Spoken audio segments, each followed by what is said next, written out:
The beep was soft. Almost polite. And then, flat and final, access denied. I stood there, suitcase still in hand, the wind just sharp enough to bite through my cardigan. The porch light buzzed faintly above me. I entered the code again. My wedding year. The one I'd used a dozen times without fail. Another beep. Another denial. Behind the door, my door, I heard the television murmuring. Footsteps. A laugh that didn't belong to me. Someone was home. Just not for me. I didn't knock. Didn't call out. I sat down on the steps instead, the stones still holding the warmth from the afternoon sun. A weekend away, that's all it was. A simple quilting retreat in Asheville. 3 days, 2 nights, and one mistake, thinking I could leave and come back to the same life. I didn't cry. Not yet. But something inside me shifted. Not a break, just a tightening. A quiet turning of the screw. This house, I built this house with memory and sacrifice. 34 years of dinners, of birthday candles, of arguments that ended in apology. The garden out back was planted for my husband. The wallpaper in the hallway still bore the faint trace of my son's handprint. But now, the lock no longer knew my name. I waited until the light inside turned off. Not all of them, just the hallway. A deliberate kind of darkness. Like someone had peeked through the peephole, seen the outline of me on the steps, and decided I didn't warrant any more electricity. That was the moment I understood something that had been creeping for months, maybe years. Not a mistake. Not an accident. A removal. I stayed sitting long after the air turned colder. After the suitcase handle left an indentation in my palm. After the crickets fell silent. When I finally stood, it was without any grand plan. Just an ache in my back and the knowledge that no one inside was going to open the door. I walked to the end of the driveway, where my old Corolla waited like a faithful dog. I hadn't even unpacked it. The passenger seat was still cluttered with fabric scraps and a small tin of buttons I'd bought from the retreat gift shop. Laverne's apartment was only 10 minutes away, above the florist shop she ran with her cousin. I didn't call ahead. I just knocked once on the side entrance door. She opened it barefoot, holding a half-peeled orange, and said, "Well, look who the wind blew back." She didn't ask why I wasn't home. She just handed me a mug of something warm and said, "You can take the daybed. You're lucky I just washed the quilt." That night, I didn't sleep much. Her apartment always smelled like dried lavender and wood polish. Peaceful. But not mine. I lay there staring at the ceiling, the soft ticking of her wall clock too rhythmic to ignore. And in the quiet, I started replaying things, small, strange things that had brushed past me like moth wings. Barely noticeable. Easy to dismiss. Groceries that didn't include the tea I liked. My prescription refills moved to a different pharmacy without asking. A form I'd signed during a feverish week in March, when I was too sick to read the fine print. Nate had handed it to me with a smile and said, "It's just to help me run errands, Mom. In case of emergencies." I'd trusted him. I hadn't even asked questions. And the bank. That little moment at the bank 3 weeks ago. When I tried to log in and got an error message. Nate had said it was a glitch. "You've been locked out for inactivity," he told me. "I'll reset it." But when I called the bank from Laverne's rotary-style landline, they told me a different story. My name was no longer listed as primary on any of the accounts. I was a secondary user. Some of them I wasn't listed on at all. The words made my stomach twist, like discovering your reflection had been quietly replaced with a stranger's. And the voice on the phone, polite and perfunctory, confirmed something I hadn't dared name until that moment. There were accounts I didn't authorize. Credit pulled under my name. A monthly charge from a home security company I'd never heard of. A credit card sent to an address that wasn't mine. When I hung up, I felt hollow. Not panicked. Not furious. Just empty.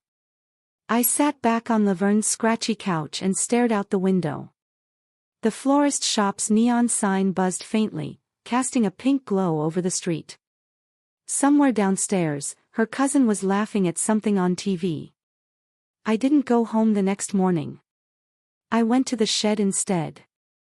The old garden shed behind the house, the one Nate always said we should tear down. It had warped siding and a crooked door and a little rusted teapot on the top shelf, where I'd hidden the key years ago, back when my husband was still alive and forgetful with locks. I found it right where I left it. Cool and dusty and waiting. I held it in my hand for a long time. I didn't use it. Not then. Instead, I drove back to Laverne's and called Irene Booker. My lawyer. She'd helped with our wills when my husband passed, and I trusted her. She had a voice like worn leather and a patience I'd always admired. She answered on the second ring. Irene, I said, I need to revoke power of attorney. There was a pause on the other end. Then, you want to come in? I want to come in today. She made room in her schedule. That afternoon, I sat across from her desk while she read the documents I'd brought, bank statements, copies of charges, the original form I'd signed while sick. She didn't say much. Just nodded, took notes. When I told her about the house deed, how Nate had asked me to sign something, just to make things easier with taxes, her jaw tightened. We'll look into that, she said. I think I've been slowly edged out, I whispered. But it's been done so gently, I didn't even notice. She looked me in the eyes then. Not edged, she said. Extracted. That word stayed with me all the way back to Laverne's. It fit too well. Like a tooth pulled in your sleep. Over the next few days, I gathered everything. Every receipt. Every email. Every voicemail that ended with a clipped, "We'll handle it, Mom." I didn't confront anyone. I didn't raise my voice. I just got ready. Because somewhere along the way, I'd stopped being a person in my own house. And I was done asking for permission to exist. Laverne left me alone most mornings. She knew the look I wore now, the quiet mask women wear when something deep inside them has snapped, not loudly, but finally. I sat at her kitchen table with a mug of weak coffee, combing through paper trails like a widow sorting sympathy cards. It wasn't dramatic. Just deliberate. I printed every bank statement going back 2 years. I used Laverne's slow, wheezing printer and filled 3 manila folders with overdraft alerts I never received, transfers I never approved, and statements addressed to a P.O. box I didn't know existed. I called the pharmacy and confirmed my prescriptions had been moved, for convenience, to a drive-through across town that required Nate's ID for pickup. I hadn't touched my cholesterol pills in weeks because I couldn't find them. I called the utility companies. Electricity, gas, water. All had been quietly transferred to Nate's name. Even the internet. Then I called the county clerk's office. I need a copy of my property deed, I said. Just to review. The woman on the line asked for my name and parcel number. When she returned, her voice was hesitant. It looks like the deed lists a joint tenancy, Carolyn Blake and Nathan Blake. Dated, 8 months ago. There it was. The deed transfer. I remembered that week. I'd been ill, some kind of flu, the kind that burrows into your bones and makes the world spin when you stand. Nate had come into my room one evening with a clipboard and a cup of lemon tea. Just something from the tax advisor, he'd said, smiling. Standard homestead stuff. He'd held the pen. I'd signed. I never read the rest. I hung up the phone slowly, as if it might protest. Then I sat back and stared at the blank wall across from Laverne's table, the ticking of her cat-shaped clock louder than usual. That night, I opened my journal for the first time in months. I didn't write about anger. Or grief. Or betrayal. I wrote a list. Revoke PUE. Freeze shared accounts. Request forensic audit of property deed. Collect mail from post office directly. Transfer utilities back. Set up trust, Lena only. The last one, Lena, was written with a shaking hand. She was 13. My granddaughter. The only one who still wrote thank you notes in blue ink and called me on Sundays just to tell me what she'd planted in her school garden. I didn't want her in the crossfire. But I also didn't want her lied to. She needed to know who I really was. The next morning, I drove to Irene's office with the backup key in my pocket. We filed the revocation of power of attorney. We froze all joint access to financial accounts. We opened a forensic review of the deed, every signature, every witness line. We began creating a legal trust for Lena, with me as sole controller and her as trustee upon my death. The trust wouldn't go through Nate. Not through his hands. Not through anyone's. I opened a new bank account in my name alone. I transferred what was left of my retirement funds, quietly, steadily. I canceled the home security subscription. I contacted a private investigator, just to run a background check on the P.O. box. I wasn't angry. I wasn't plotting. I was documenting. Because they had hoped I'd feel confused. Ashamed. Powerless. They had underestimated the one thing motherhood had taught me best, how to watch closely. How to remember. By the end of the week, I returned to the house. Not to move back in. Not yet. I parked across the street and waited until the lights were off and the porch sat in shadow. Then I walked to the shed, opened the creaky door, and retrieved the spare key from its hiding place inside the old blue teapot. It still smelled like rust and potting soil. I didn't use the key that night. I just stood on the back porch for a while, my fingers curled around the cool metal, and looked through the window into the kitchen. My kitchen. The one I painted yellow in 1988 because it reminded me of my mother's apron. The one where I nursed Nate through chickenpox. Where my husband used to hum while washing the dishes. Now, there was a new fruit bowl. A set of marble canisters. The refrigerator was different. And on the counter, a small stack of mail addressed to N and H Blake. H. Haley. Nate's wife. They'd replaced me on the deed. Replaced me on the mailing address. Replaced me, in silence. But they didn't know about the key. Or the copies I'd made. Or the lawyer who'd already filed a preliminary injunction to halt any further financial transfers from my name. They didn't know I was no longer watching from the sidelines. The next day, I went to Lena's school during her lunch hour.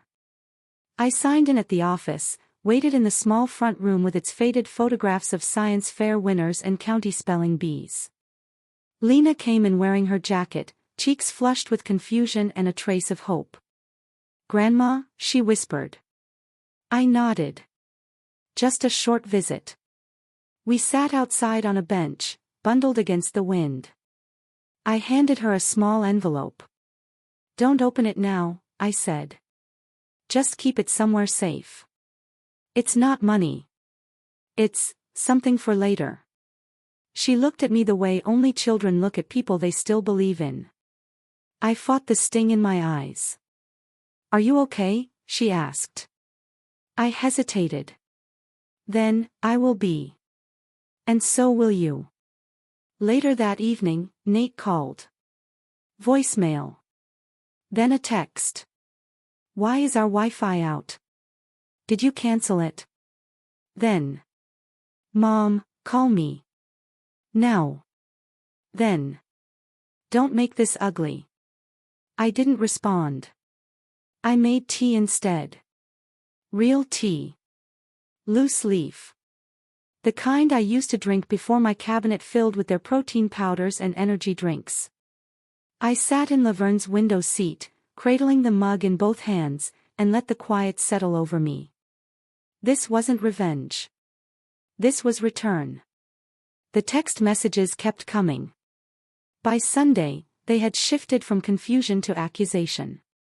From, "Can we talk?" to, "This is not how families solve problems," and finally to the one that stopped me cold. "You're tearing the family apart." It came just after church, when Laverne and I were still in our coats, brushing snow off our sleeves by the florist's entryway. I read the words, stared at the screen, and said nothing. What I wanted to write was this: "You drew the knife. But I didn't send it." Silence, I had learned, spoke louder. That night, I lay awake beneath the quilt Laverne lent me, the one stitched with bluebirds and worn flannel clouds, and listened to the wind rattle the window panes.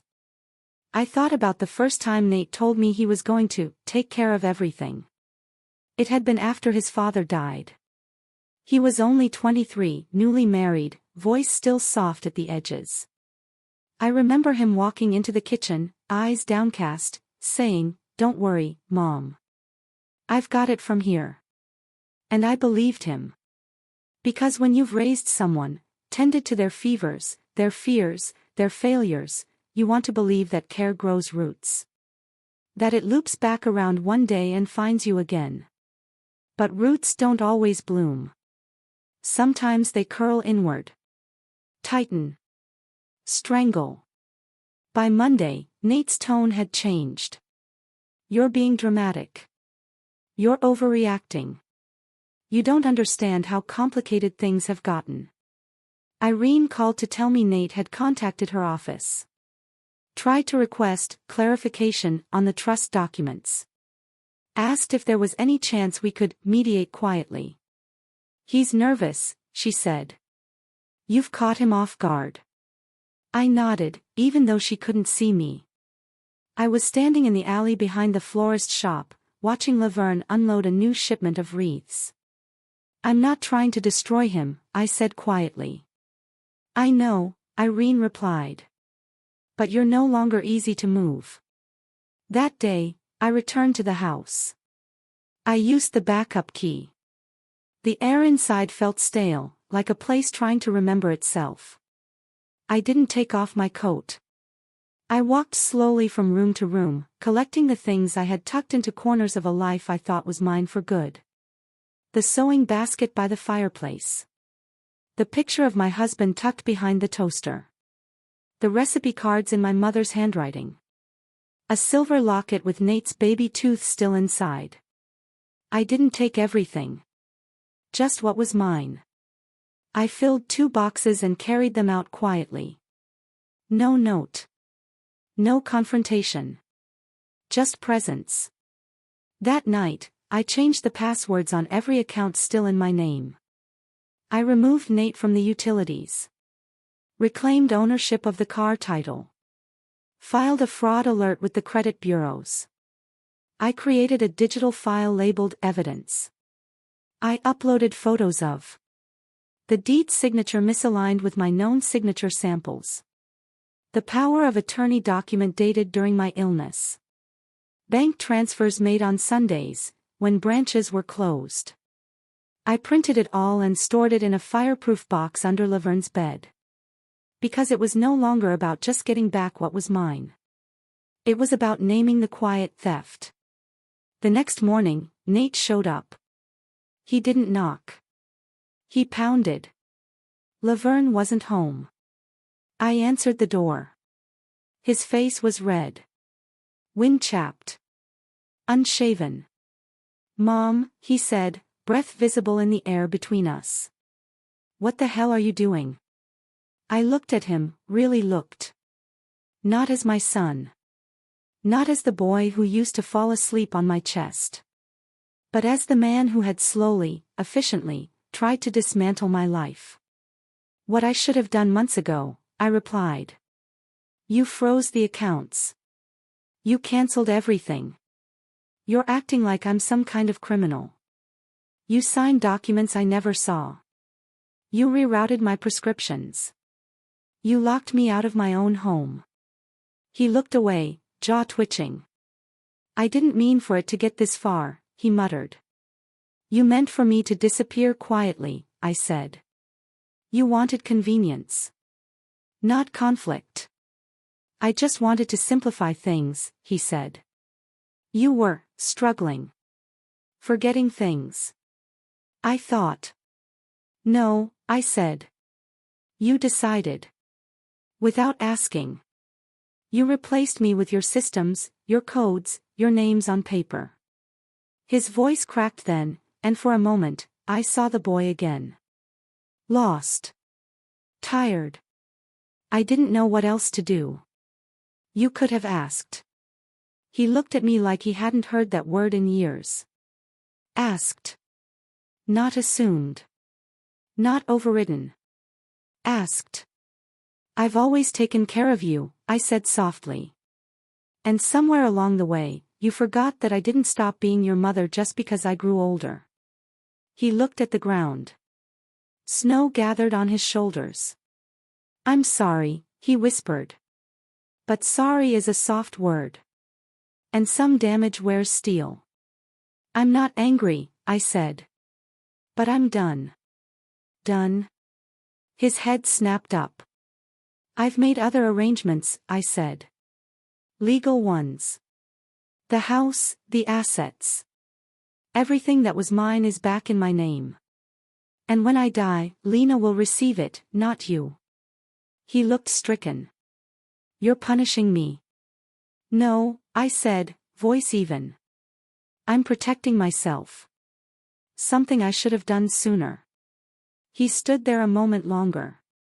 Then turned and walked away. He didn't slam the door. Didn't raise his voice. He just left. And I let him.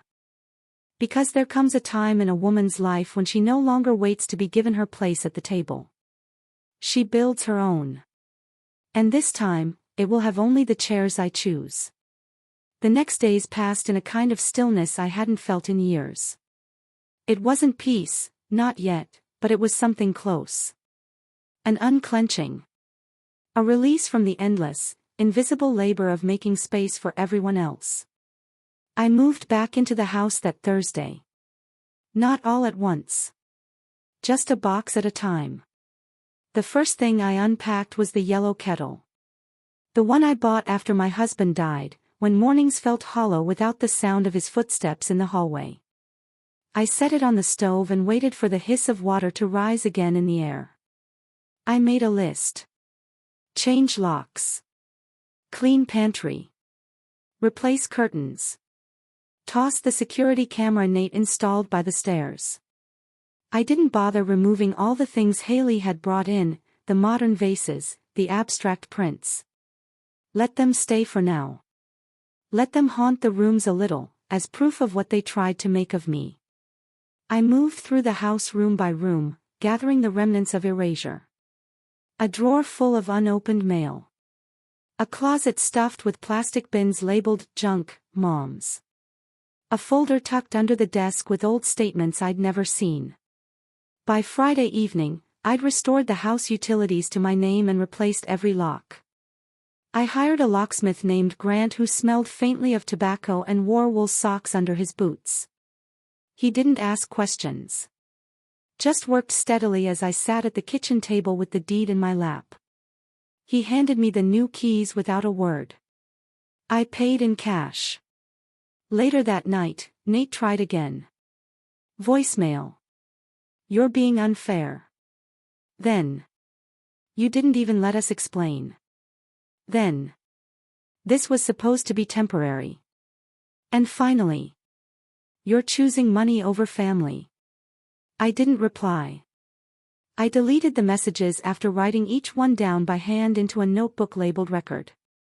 That Sunday, Lena called. Hi, Grandma. Her voice was small. Careful. I heard the rustle of her bedspread behind her, the way she always twisted the fringe around her fingers when she was nervous. Are you okay? I sat on the window seat in the den, the one with the faded cushion I sewed in the early 90s. The sun poured in golden, and the ivy had started curling into the frame again. "I'm okay," I said. "Are you?" "I think so. Mom and Dad are weird right now." We were quiet for a moment. "I still have the envelope," she said. "Haven't opened it." "That's good," I said. "It's not for now. Just someday." "I know." Another pause. Then, "Grandma." "Yes. You didn't do anything wrong." The lump in my throat swelled before I could stop it. I closed my eyes. "Thank you, sweetheart. I love you." "I love you too." She hung up first. I sat there for a long time, holding the silence like something sacred. That evening, I wrote out another list. Call Irene, finalize trust. Begin report on forged loan. Photograph every room. I took out the photo albums next. Not the ones they'd packed away, but the ones I'd hidden in the cedar chest in the guest room. Inside were decades of faces: my husband, young and lanky, grinning over a grill; Nate, missing teeth and beaming on the first day of kindergarten; me, in a blue apron, stirring batter while someone off-frame tried to make me laugh. I laid them all out on the dining room table and began cataloging. Because this house wasn't just mine by law. It was mine by memory. By paint-stained overalls and hand-sewn curtains. By the dent in the hallway where Nate rammed his tricycle into the wall. By the rose bush planted beneath the window where I used to sit and read aloud when my husband was sick and the only thing he could listen to was the sound of my voice. That kind of ownership can't be signed away. The next day, the envelope came. Certified mail. Haley's handwriting on the return address. Inside, a formal request for mediation. Typed, clipped, impersonal. An offer to return partial access in exchange for mutual acknowledgement of miscommunications and intent to reconcile. I read it 3 times. Then I placed it in a folder labeled response, declined. I called Irene. "I want the audit moved forward," I said. "I'm ready." She hesitated. "You know this will escalate things." "Yes," I said. "But now it's on my terms." That week, we finalized the new trust documents. The house and remaining assets would transfer directly to Lena upon my passing, with a clause preventing any sale or transfer without her written, notarized consent after her 30th birthday. We canceled all prior agreements. I made a copy of every page and stored them in a new lockbox beneath the hall closet. I changed the code on the smart lock, back to something only I knew. No birthdays. No anniversaries. Just a number I whispered to myself one night when I couldn't sleep. 1935. The year my mother was born.